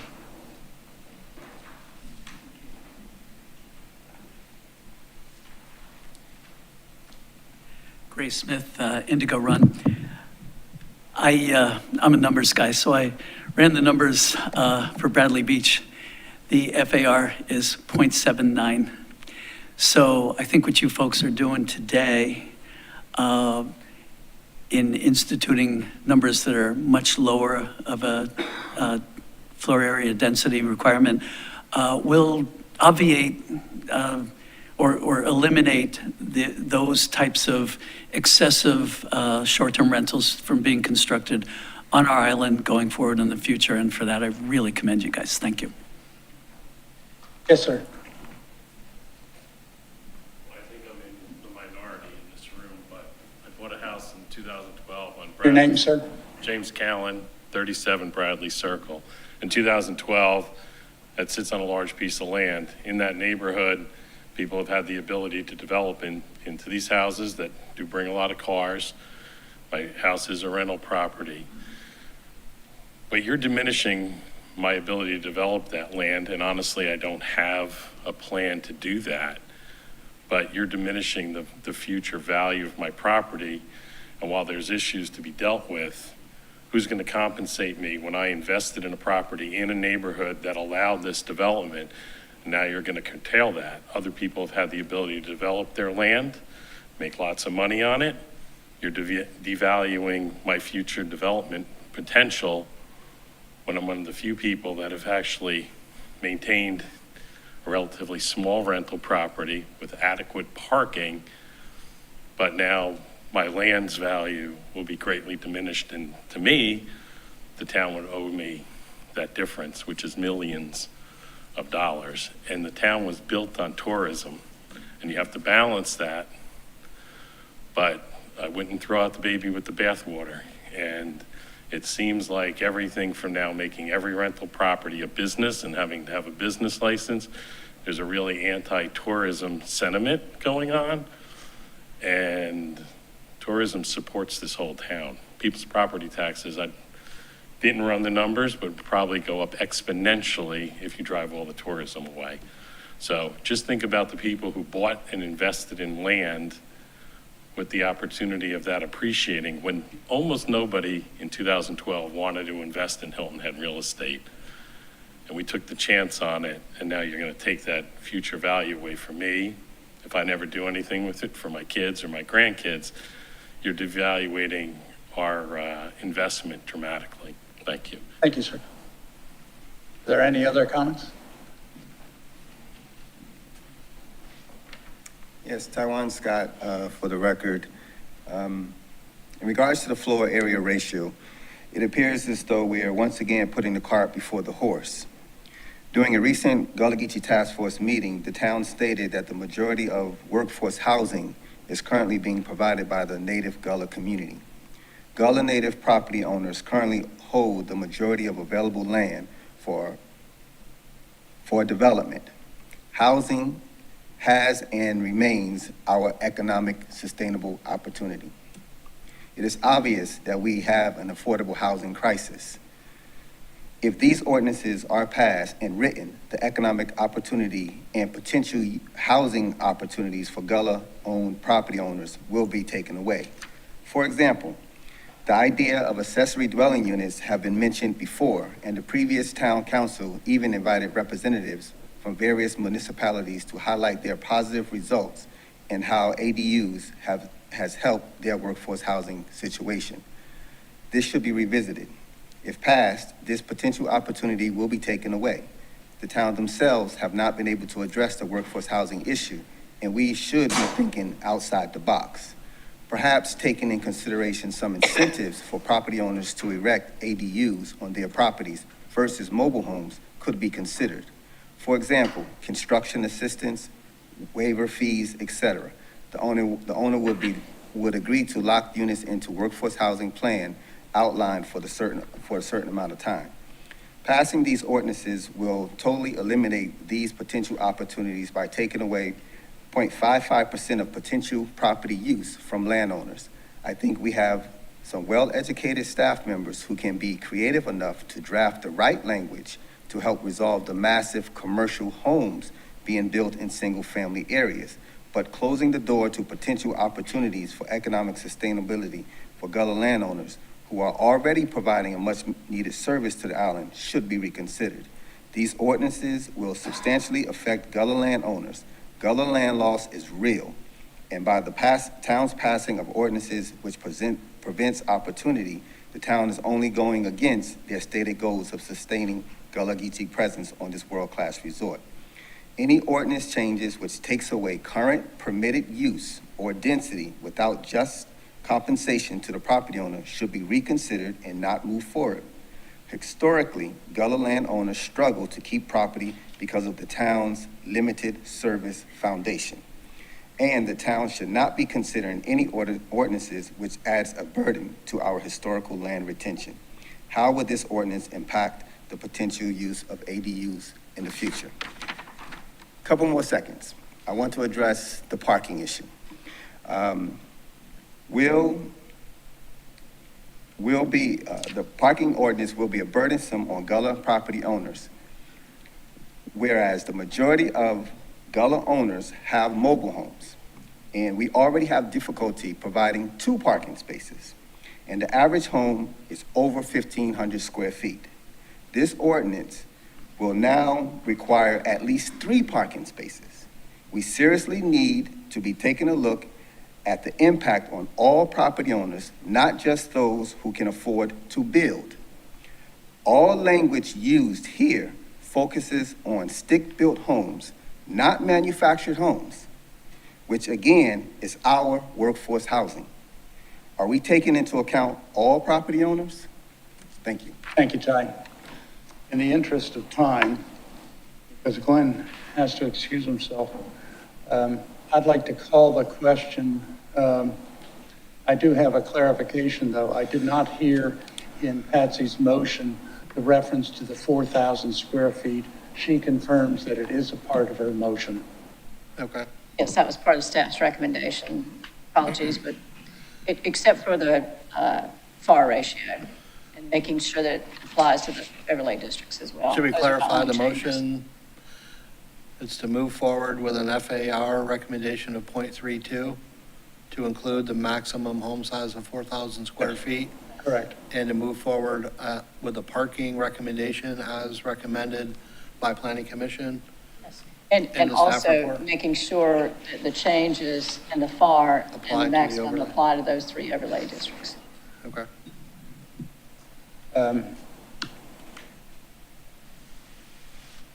Kim, would you call the roll, please? Mr. Ames? You're going to have me go first. I'm going to vote in opposition to the motion. Bryson? Yes. Becker? Yes. No. So the motion fails. Somebody needs to try again. I favor the FAR, but the parking. The committee can make a recommendation. So in the public hearing, I'm not a lawyer, and I'll make that qualifying statement.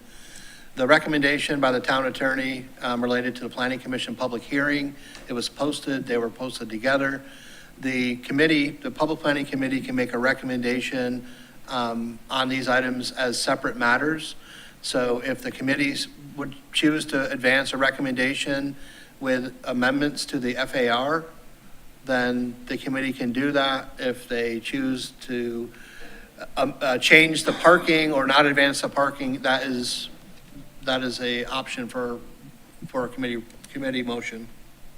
Mr. Chair, I move that the committee recommend to the town council adoption of the staff recommendations and the planning commission recommendations on the FAR amendments with the following changes: reducing the FAR from 0.45 to 0.32, making sure that those changes apply to the 3 overlay districts, Torres Beach, Folly Field, and Holiday Homes, and also including the recommendation from the staff and the planning commission of a maximum of 4,000 square feet.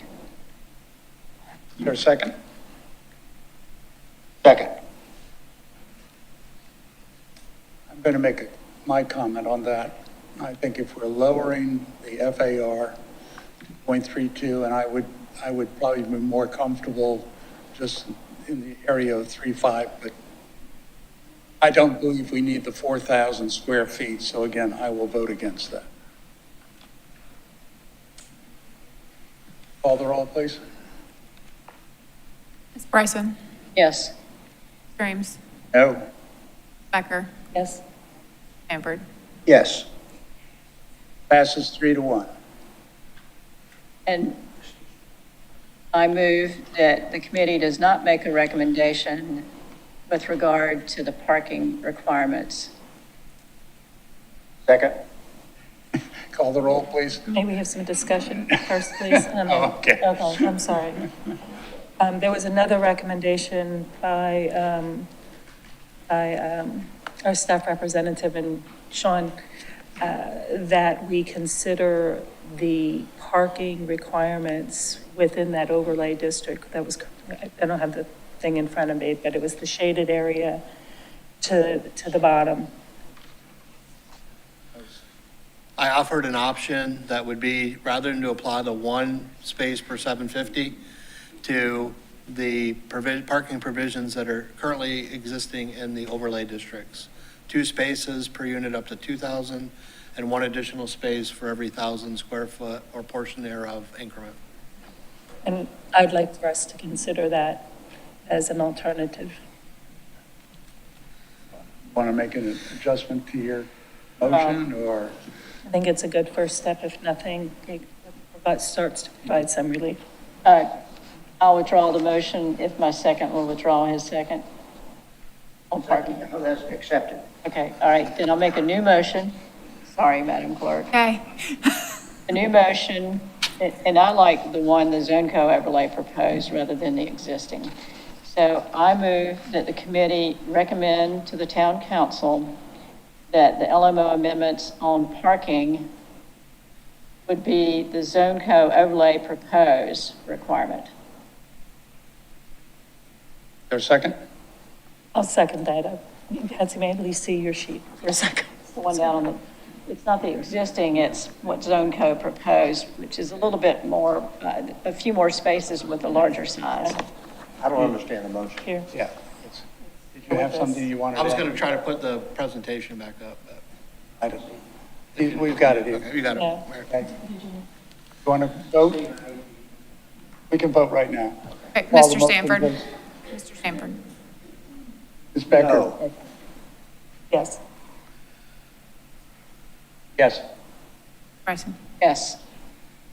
So 1 no, 3 yes? Was that Correct. what I heard? Okay. Correct. All right, that will go to town council. It'll be a brief next week and then to town council in September. Yes, okay. I believe that is our agenda. Yes, it is. We stand adjourned.